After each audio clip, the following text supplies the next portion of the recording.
The year is 58 BC. Rome, the mightiest power in the ancient world, is expanding its reach, seeking new lands, wealth, and influence. To the northwest lies Gaul, a vast and rugged territory inhabited by a variety of tribes, some fractured, others fiercely independent. For centuries, Rome had eyed this rich land with ambition, but its tribes remained unyielding. At the time, Rome's military might was unmatched, and the Republic had conquered much of the Mediterranean, but to truly secure Rome's future, it needed more land, more power, and perhaps most importantly, a foothold in the heart of Europe. Enter Julius Caesar, a brilliant general with an insatiable thirst for glory. As proconsul of Gaul, Caesar's mission was clear: expand Rome's influence and bring the unruly Gauls under Roman control. But the Gauls, far from docile, were becoming more organized and aggressive. The growing unity among the Gallic tribes became a pressing threat to Roman supremacy. For years, Caesar had fought against small-scale revolts, but in 54 BC, something shifted. Vercingetorix, the chieftain of the Arverni tribe, emerged as a leader. Unlike any the Romans had encountered, charismatic, strategic, and fiercely determined, Vercingetorix was determined to unify the Gauls and lead them against the looming Roman threat. Under his leadership, the Gauls began to challenge Roman authority, uniting against a common enemy for the first time in history. The stage was set for an epic clash.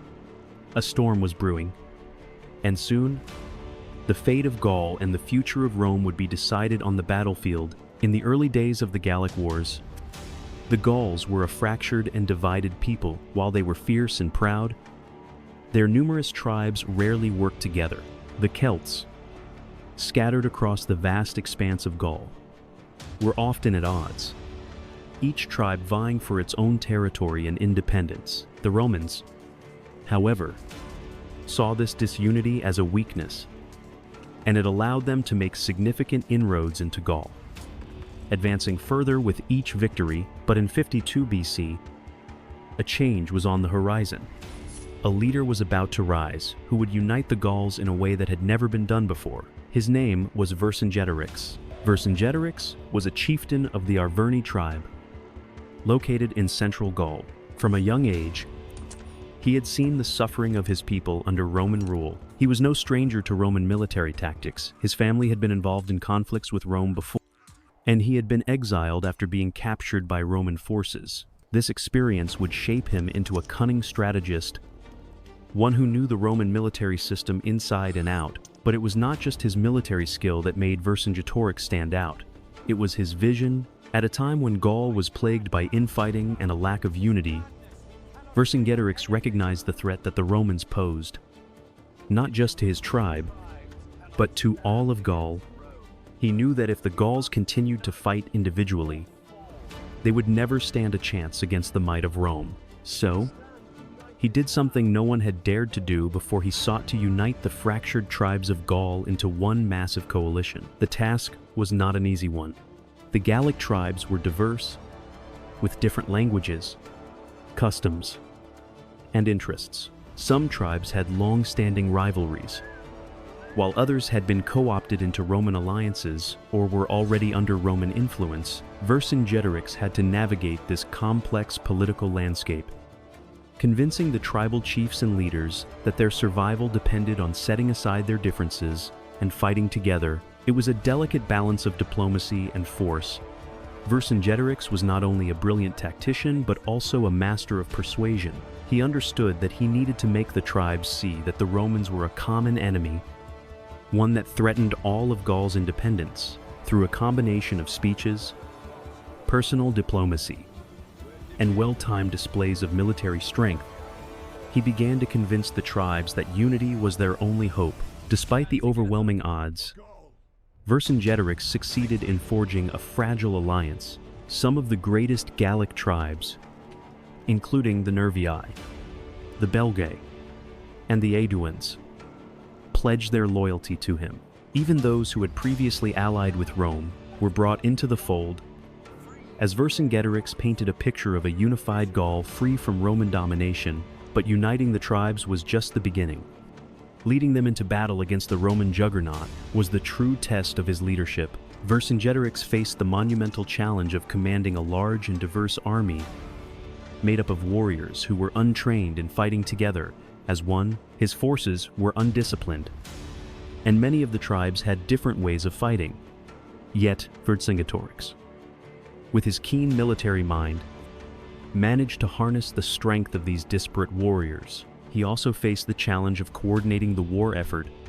The Gauls did not have the advanced infrastructure and resources that Rome enjoyed. Vercingetorix had to rely on the guerrilla tactics that he knew best, raiding Roman supply lines, ambushing their forces, and using the terrain to his advantage. He was a master of asymmetric warfare, constantly harassing the Roman legions, drawing them deep into Gallic territory where they were stretched thin and vulnerable. However, his greatest challenge lay in his ability to sustain the unity he had built. The Gallic tribes were notoriously independent, and the coalition he had formed was fragile. While many warriors rallied under his banner, there were always those who questioned his authority or sought to go their own way.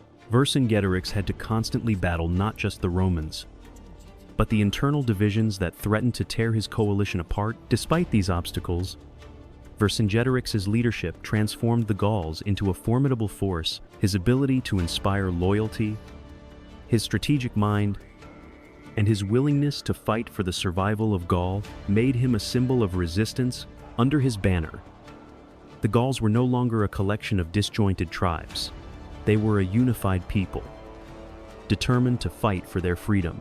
In the coming months, this unity would be tested in the most brutal of ways, but Vercingetorix was ready. He had risen to the challenge. And now, with his army prepared and the tribes united, he would take the fight to Rome itself. The Battle of Alesia was looming, and Vercingetorix's greatest test of leadership was yet to come. The stage was set for one of the most intense and pivotal battles in the history of Rome. Julius Caesar, with his army of approximately 10,000 men, faced a formidable opponent, Vercingetorix, and his coalition of over 100 Gaulish warriors. The odds were stacked heavily against Caesar, but this was no ordinary general. Caesar's brilliance as a strategist would soon come to the forefront. Alesia, the stronghold of the Gallic resistance, was a city located on a hilltop surrounded by rugged terrain. To the east, the land dropped sharply into a valley. The surrounding mountains and rivers made it a natural fortress. This was the perfect place for Vercingetorix to make his stand. Within the city, he had thousands of warriors, supplies, and a fortified position that was nearly impenetrable. But despite the security of his position, Vercingetorix knew that his forces could not hold out indefinitely. He needed reinforcements. He needed to break the Roman siege. On the other hand, Caesar was keenly aware that this could be his opportunity to finally crush the Gallic resistance once and for all. Despite being vastly outnumbered, he understood that the terrain itself could work to his advantage. Alesia's fortifications, though formidable, were not invulnerable. Caesar's solution was both audacious and brilliant. He would lay siege to Alesia itself, but in doing so, he would turn the very landscape into a weapon against the Gauls. Caesar's genius lay in his understanding of siege warfare. Rather than simply attacking the fortifications directly, he decided to contain the Gauls entirely. He would prevent anyone from entering the city and stop any hope of relief.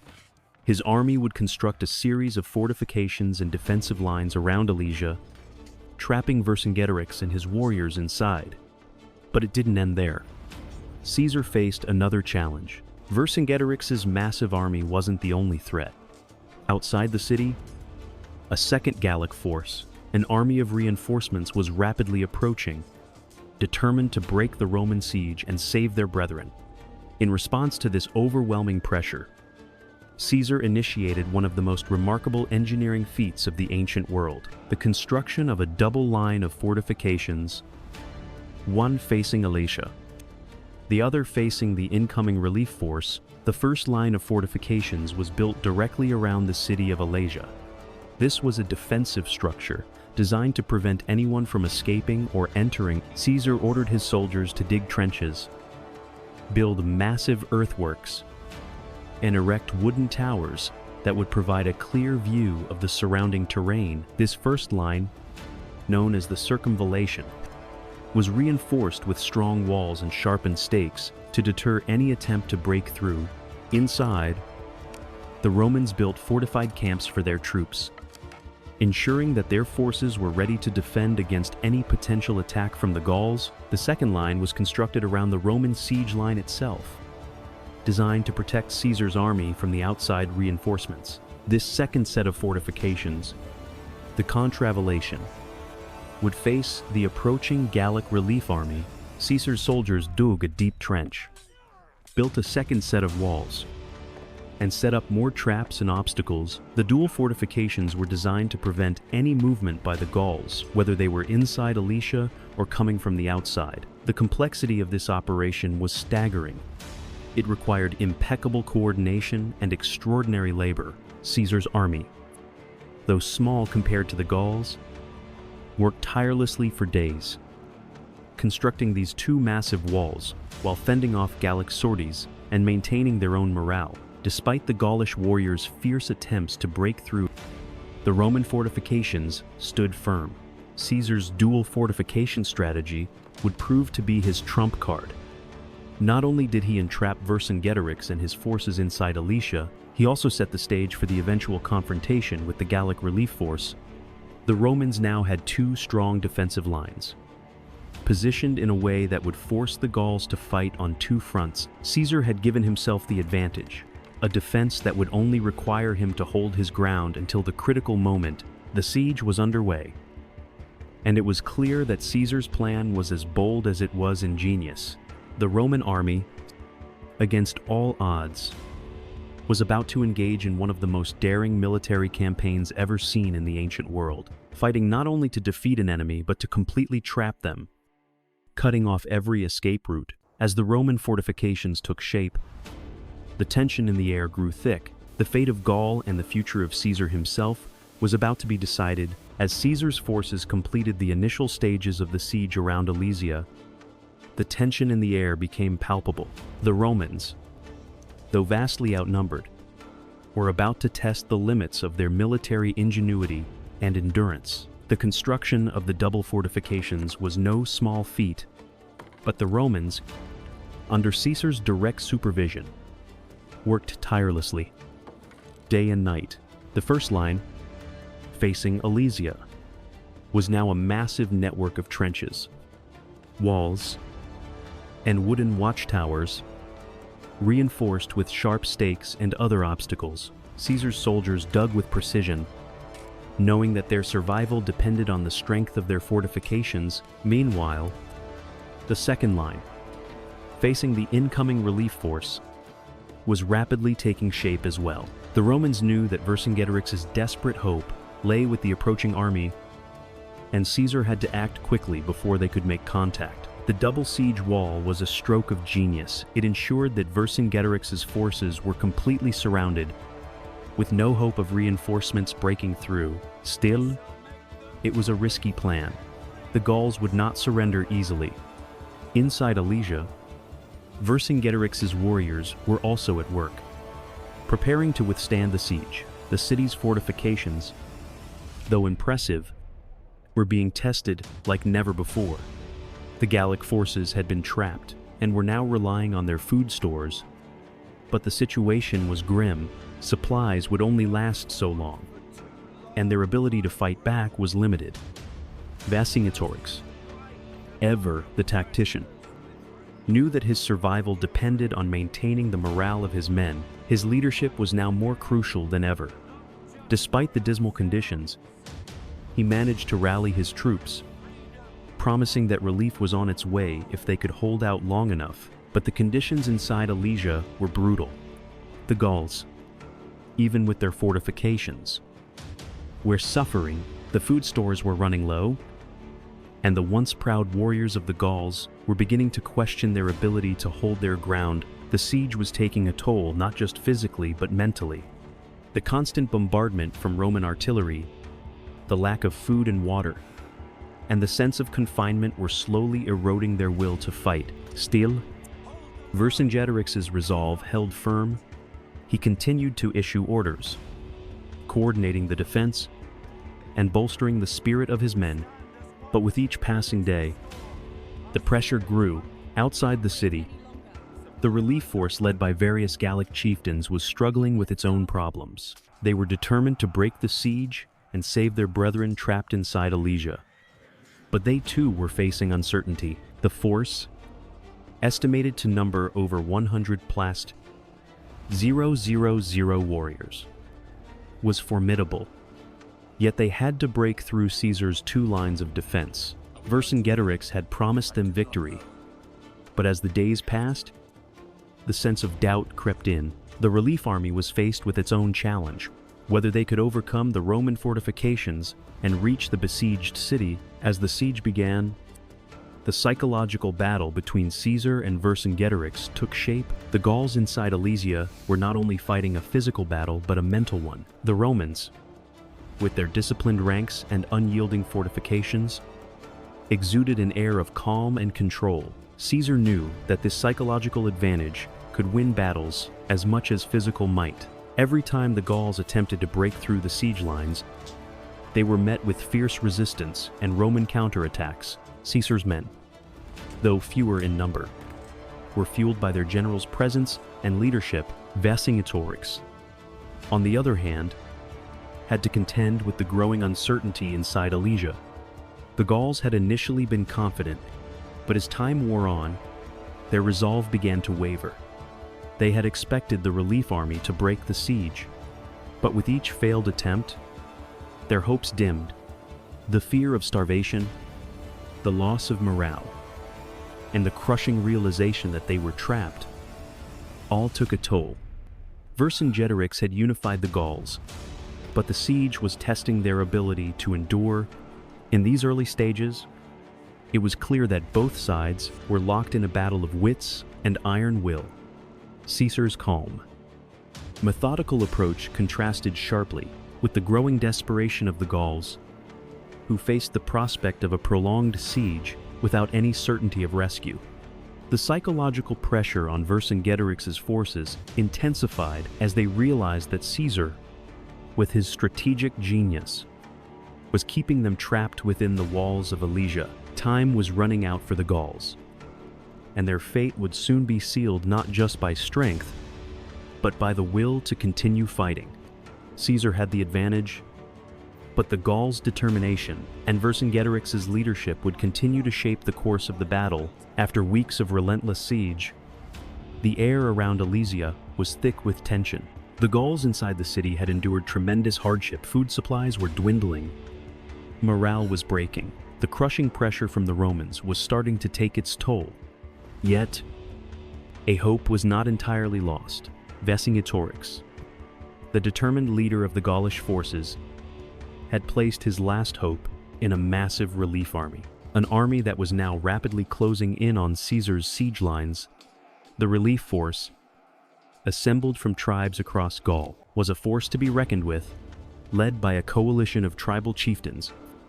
It was a sight to behold. Over 100,000 warriors, hardened by years of conflict, marched toward Alesia. This was a vast and diverse army, made up of different Gallic tribes, each with their own traditions, tactics, and motivations. Yet, despite their differences, they had come together for one common cause: to break the Roman siege and rescue their fellow Gauls trapped inside the city.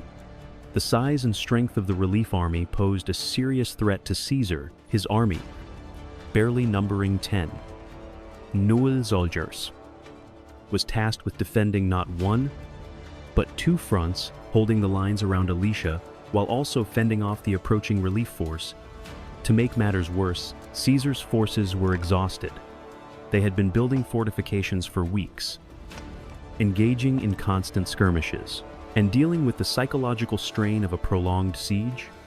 They were low on resources, and every day that passed, their chances of survival diminished. The Gaulish relief force, with its sheer size, was closing in on Caesar's position from the hills to the west. They had one goal: to smash through the Roman fortifications, crush the smaller Roman army, and free their countrymen inside Alesia. The Gauls were determined, driven by the promise of victory and the urgency to save their kin. The pressure was mounting. They were relentless, charging forward with the momentum of their numbers, knowing that the fate of Gaul rested on their success. As Caesar looked out over the battlefield, he knew that this was the moment of truth. He had already made a bold decision by constructing 2 lines of fortifications, one around Alesia, the other to defend against the relief force. But now, with the relief army drawing closer, his tactics would be tested like never before. The Romans were outnumbered 10-1, and their situation was becoming increasingly dire. Caesar had no choice but to divide his forces. He had to maintain the siege of Alesia while simultaneously defending his lines against the incoming relief force. His soldiers were stretched thin, and the gap between the 2 Gallic armies was rapidly closing. With each passing moment, the relief force seemed to grow in strength, and Caesar's chances of holding both fronts seemed to dwindle. Despite the odds, Caesar remained calm and composed. He understood the importance of psychological warfare. His soldiers, though fewer in number, were disciplined. Caesar knew that their training would give them an advantage in this critical moment. The Romans were used to fighting on tight formations, using their superior training and cohesion. Yet, even Caesar could not ignore the threat posed by the massive Gallic relief army. On the other side, the Gauls were not only fighting for their fellow tribesmen inside Alesia, but for the very survival of their way of life. The tribal chiefs, driven by the pressure of their people's expectations, pressed forward with fury. Every strike they made against the Roman fortifications was a reminder that, should they fail, the Gauls would face not only defeat, but subjugation. Caesar's strategy, however, would prove to be a decisive factor. His smaller, more organized force was entrenched in a well-designed position. Every Roman soldier knew their role. Every trench, every wall, every tower was a product of careful planning, and Caesar's army would fight with unrelenting resolve. But as the Gauls' numbers pressed ever closer, Caesar's iron will and tactical brilliance would soon be put to the ultimate test. The relief force was closer than ever. The Romans were defending 2 fronts, surrounded on all sides by an enemy that outnumbered them. But Caesar's confidence in his soldiers and his strategy was unwavering. This was no ordinary battle. The fate of Gaul, the survival of the Gallic resistance, and Caesar's own future would soon be decided in a brutal clash that would shake the foundations of the Roman Empire itself. The sun was setting on the tense days of the siege of Alesia. Caesar's forces, though smaller in number, had fought fiercely. They maintained control over their 2 fortifications, but now the pressure was mounting like never before. The Gaulish relief force, a massive army of over 100,000 warriors, had pushed ever closer to the Roman lines. Inside Alesia, Vercingetorix and his trapped warriors grew desperate. While the relief army continued its relentless assault, Caesar, ever the master strategist, was facing the most critical decision of his career. His 10,000-strong army was defending 2 fronts, one against the Gauls within Alesia. The other front was against the approaching relief force. The Gauls' overwhelming numbers threatened to overwhelm the Romans. Caesar knew that the success of the siege, and perhaps his entire campaign, would be decided in the next few hours. It was in this dire moment that Caesar made a bold gamble, one that would change the course of the battle. Faced with the imminent threat of the relief force breaking through, Caesar chose to commit his reserves. the last of his available forces outside the fortifications and into the battle. It was a risky decision, but Caesar's audacity and military brilliance shone through. By sending his reserves to engage the relief force, he was taking a massive gamble. His forces, already stretched thin, would now be fighting on two fronts. One mistake, one misstep, and the entire Roman army could crumble. It was in this dire moment that Caesar made a bold gamble, one that would change the course of the battle. Faced with the imminent threat of the relief force breaking through, Caesar chose to commit his reserves, the last of his available forces outside the fortifications and into the battle. It was a risky decision, but Caesar's audacity and military brilliance shone through. By sending his reserves to engage the relief force, he was taking a massive gamble. His forces, already stretched thin, would now be fighting on two fronts. One mistake, one misstep, and the entire Roman army could crumble. Yet Caesar saw an opportunity that many would have missed. He knew that if the Gauls could not break through the siege lines, they would begin to lose their momentum. Their morale was fragile, and every small victory for the Romans would chip away at their will to fight. Caesar's decision to engage the relief force was not only a military maneuver, it was a psychological one. He understood that the key to victory lay in breaking the Gauls' resolve. With precision, Caesar's reserves moved out of the fortifications, attacking the Gaulish relief army with surprising force. The Romans, though outnumbered, were disciplined, highly trained, and ready for the fight. Caesar's soldiers fought with a singular purpose. Knowing that the fate of Rome rested on their shoulders, the Gauls, on the other hand, were fighting with a mix of desperation and confusion.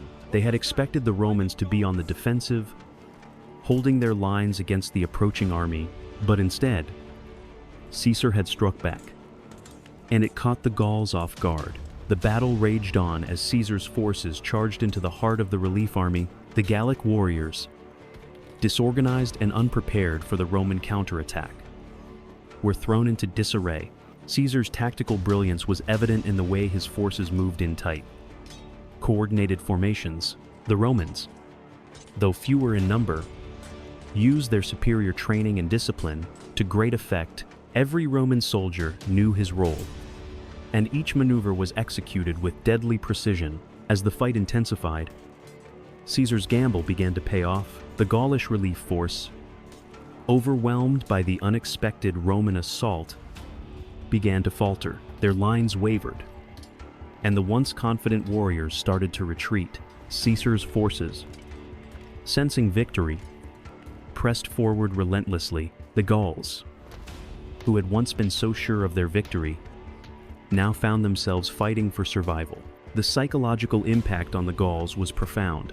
Vercingetorix, trapped inside Alesia, had promised his people that the relief force would save them. But now, as Caesar's forces tore into their ranks, hope began to fade. The Gaulish morale, once high, began to crumble. The realization that their last hope had been dashed sparked panic among the Gaulish warriors. Desperation took hold, and the once unstoppable force of the relief army began to unravel. Caesar's bold counterattack had turned the tide of the battle. What had seemed like a certain defeat for the Romans had now become a path to victory. The Gauls, once poised to break the Roman siege, were now in full retreat. Caesar's gamble had paid off. His decision to fight on two fronts, using his reserves to strike at the heart of the Gaulish relief force, had shattered the Gauls' morale and thrown their battle plans into chaos. The battle for Alesia had reached its turning point. Caesar's forces,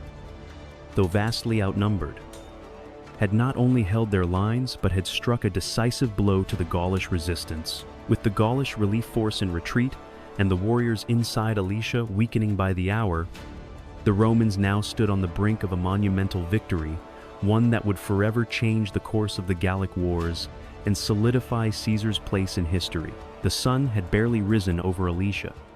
The Gaulish relief force was in full retreat.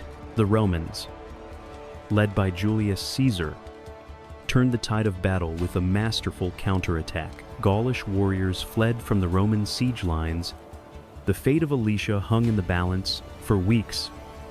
The Gauls inside Alesia held out against the relentless Roman siege under Vercingetorix. They put up a fierce defense, repairing fortifications. Surviving on dwindling supplies, starvation was setting in. Morale of the defenders was faltering. The retreating relief force compounded hopelessness inside the walls. Vercingetorix faced the crushing reality victory was no longer possible. His plan had failed. The Romans, under Caesar's leadership, proved too strong. Disciplined and resourceful, Gauls were trapped. The Gauls, once confident, now found themselves surrounded on the brink of total collapse. Inside Alesia, battle sounds grew keener. Romans were on the brink of victory. Men and women who fought for freedom realized their fate was sealed.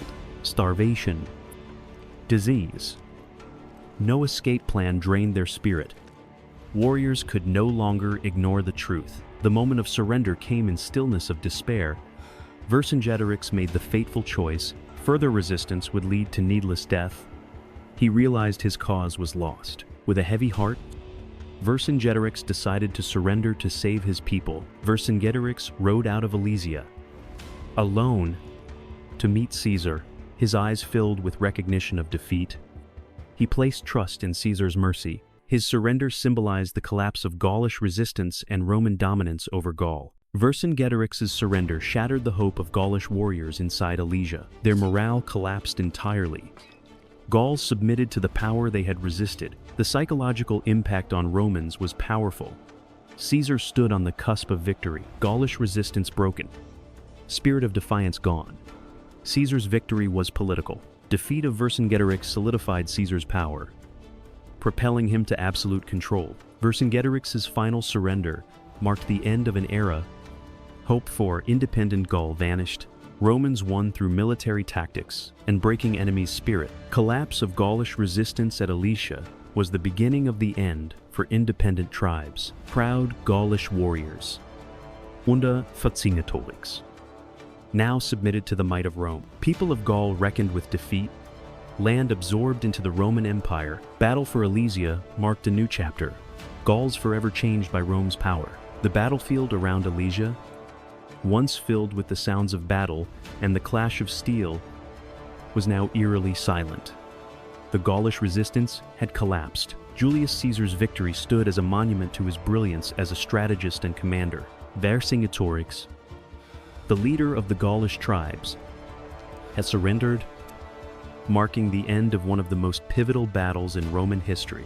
The once united coalition of Gallic tribes had fractured, and with it, the hope for an independent Gaul had been extinguished. The Romans stood victorious. Vercingetorix's surrender was a moment of profound significance.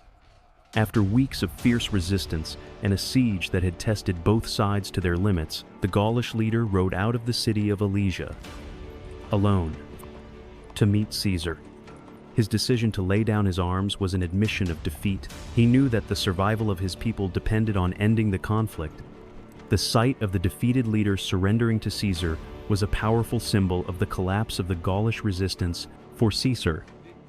The surrender of Vercingetorix was a triumph not just on the battlefield, but on the political stage.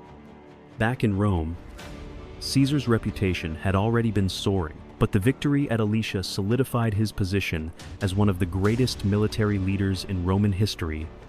His triumph over such a formidable foe against overwhelming odds cemented his fame. The Senate, once wary of his growing power, now saw him as indispensable.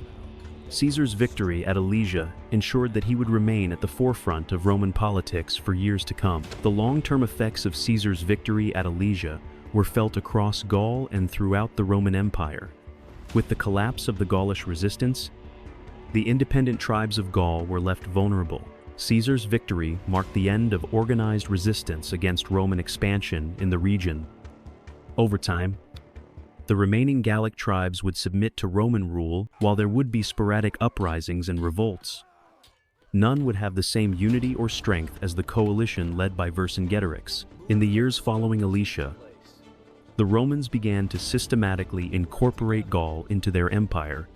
Caesar's conquest was not just a military victory, it was also a means of securing Rome's borders, expanding its wealth, and establishing its dominance over the western half of Europe. The land that had once been a battleground for independence was slowly transformed into a Roman province, contributing greatly to the expansion of Roman influence and power. For the Gauls, the consequences of Alesia were profound. The once vibrant tribal cultures, each with their own customs, beliefs, and languages, were slowly integrated into Roman society. The Romans brought their laws, infrastructure, and culture to Gaul. And over time, the land that had resisted Roman conquest for so long would become a cornerstone of the empire. Though the Gallic tribes maintained some of their traditions, they were ultimately absorbed into the larger Roman system, changing the very fabric of Gaulish society. Caesar's victory at Alesia also marked a significant shift in Roman military tactics. The Siege of Alesia was one of the most remarkable military operations in history. Caesar's ability to maintain control over both the Siege of Alesia and the defense against the relief force demonstrated his exceptional leadership and tactical genius. His decision to construct two concentric lines of fortifications, one to contain the Gauls inside and another to protect against the relief army, was a bold and innovative strategy. The Roman army, already known for its discipline and flexibility, now had a new approach to sieging and fortification that would prove invaluable in future campaigns. The legacy of Caesar's military genius would resonate far beyond Alesia. His ability to outthink and outmaneuver his enemies became legendary.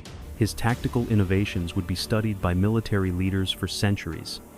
The success at Alesia was not merely a victory on the battlefield, it was a testament to Caesar's understanding of the art of war. His victory transformed him from a military commander into a political force, setting the stage for his eventual rise to power in Rome.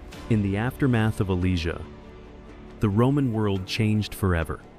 Caesar's triumph had not only secured Gaul for Rome, but it had also laid the groundwork for the eventual shift from the Roman Republic to the Roman Empire. His military success at Alesia solidified his political standing and ensured that his name would be remembered throughout history, not just as a conqueror of lands, but as one of the greatest military minds the world had ever known. The dust had barely settled on the battlefield of Alesia when the true significance of Julius Caesar's victory began to unfold. What had started as a military campaign to expand Rome's borders had now become the catalyst for Caesar's rise to absolute power in Rome. Alesia, the site of a stunning victory against overwhelming odds, would become the pivotal moment in Caesar's career, a moment that shifted the balance of power in Rome and set the stage for his eventual ascent to the pinnacle of Roman leadership. In the aftermath of Alesia, Caesar's reputation reached unprecedented heights. His victory was not just a military triumph, it was a masterstroke of strategy and leadership that stunned the Roman world. To have outwitted and outmaneuvered the combined forces of the Gauls, trapping them in Alesia and defeating their massive relief army, was nothing short of miraculous. This success, achieved with a vastly smaller force, would forever mark Caesar as one of the greatest military minds in history. But Alesia's significance was not limited to the battlefield.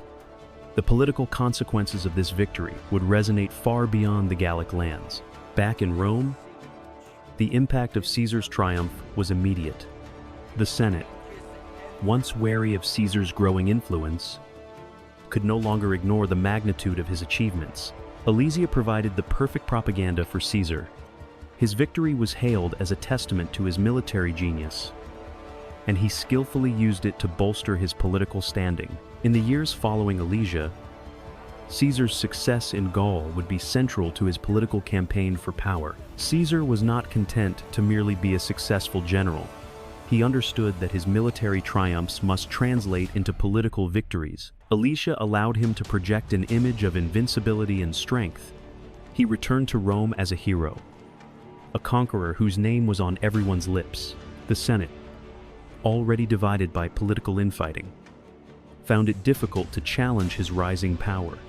His influence grew, and his supporters, including the populist faction known as the Populares, rallied behind him. These supporters saw Caesar as a man who could bring stability to a Rome that was often divided by the struggles of the elite. The political capital Caesar gained from Alesia proved to be invaluable. It allowed him to consolidate his power and maneuver through Rome's political landscape. In 49 BC, just a few years after his triumph at Alesia, Caesar would famously cross the Rubicon, a bold and irrevocable act that led to civil war. His popularity with the people and his political network, strengthened by his military successes, made him unstoppable. Alesia had been the first step on this path, a path that would ultimately lead to his rise as dictator of Rome. The significance of Alesia in Roman history cannot be overstated.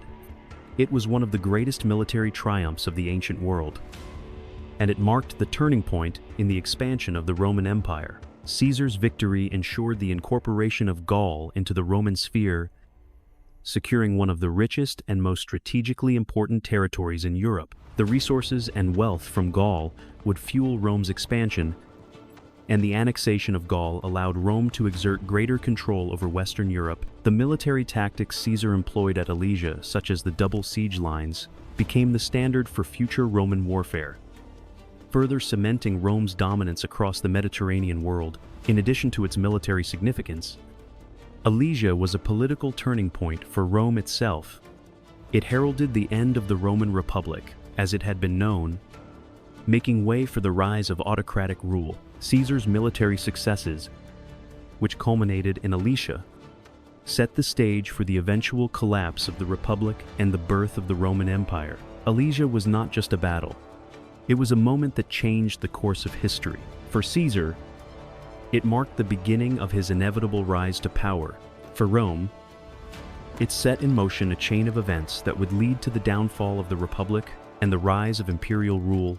Caesar's military genius, displayed in his triumph at Alesia, ensured that his legacy would be forever intertwined with the fate of Rome. From the battlefields of Gaul to the halls of power in Rome, Alesia would remain the defining moment of Caesar's career, a career that would shape the history of the ancient world for centuries to come.